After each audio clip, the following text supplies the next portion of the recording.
Hello student.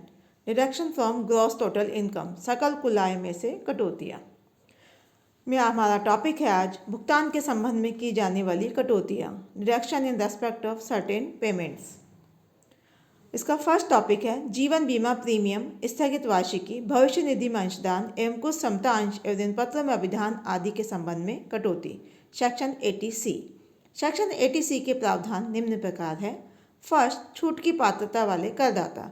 इस धारा की कटौती व्यष्टि करदाता इंडिविजुअल एवं हिंदू अविभाजित परिवार, हिंदू अनडिवाइडेड फैमिली, चाहे निवासी हो अथवा अनिवासी, दोनों को ही प्राप्त होगी। अन्य प्रकार के करदाताओं जैसे फर्म, कंपनी आदि को नहीं। छूट की सीमा वाक्यांश थर्ड में वर्णित एक या अधिक मदों के संबंध में किए गए भुगतान के संबंध में संपूर्ण राशि की कटौती सकल कुल आय में से दे दी जाएगी, परंतु ऐसे समस्त भुगतानों का योग यदि 1,50,000 रुपये से अधिक हो तो अधिकतम कटौती 1,50,000 रुपये की ही दी जाएगी। कटौती योग्य भुगतान। इस धारा के तहत निम्न अंशदान अथवा विनियोग कटौती योग्य है। फर्स्ट, जीवन बीमा प्रीमियम के संबंध में कटौती।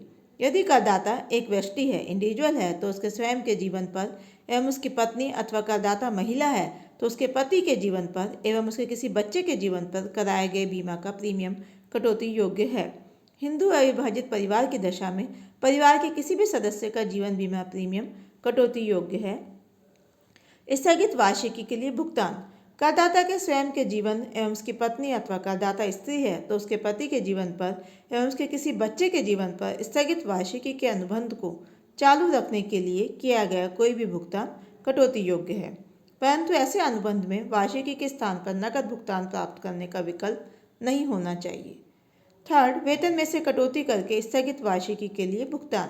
एक सरकारी कर्मचारी की दशा में उसकी नौकरी की शर्तों के अनुसार उसके वेतन में से स्थगित वार्षिकी के लिए अथवा उसकी पत्नी और बच्चों के लिए आयोजन करने के लिए गत वर्ष में काटी गई राशि उसकी वेतन के 1/5 भाग तक ही कटौती योग्य होगी। वेतन के 20% से अधिक काटी गई राशि कटौती योग्य नहीं होगी। फोर्थ, एक कर्मचारी द्वारा ऐसे प्रोविडेंट फंड में भुगतान जिस पर प्रोविडेंट फंड अधिनियम 1925 लागू होता है, अर्थात वैधानिक प्रोविडेंट फंड में दिया गया अंशदान। एक कर्मचारी द्वारा प्रमाणित प्रोविडेंट फंड में दिया गया अंशदान भी कटौती योग्य है। एक कर्मचारी द्वारा अनुमोदित सुपर एनुएशन फंड में दिया गया अंशदान भी कटौती योग्य है। सार्वजनिक भविष्य निधि PPF योजना 1968 में किसी भी व्यक्ति द्वारा अपने स्वयं के नाम में अथवा जीवन साथी अथवा बच्चे के नाम में दिया गया अंशदान। एट्थ, केंद्र सरकार द्वारा सरकारी गजट में अधिसूचना द्वारा निर्दिष्ट प्रतिभूति अथवा जमा योजना में दिया गया अंशदान। इस संबंध में सुकन्या समृद्धि खाता योजना को अधिसूचित किया गया है।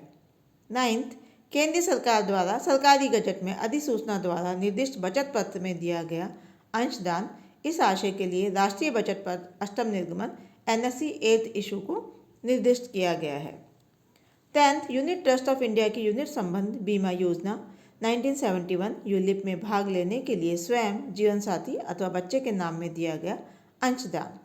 भारत में स्थित किसी विश्वविद्यालय, महाविद्यालय, स्कूल अथवा अन्य किसी शिक्षण संस्था में अपने बच्चों को पूर्णकालीन शिक्षा दिलवाने के लिए प्रवेश के समय या बाद में ट्यूशन फीस के रूप में किया गया भुगतान भी कटौती योग्य है।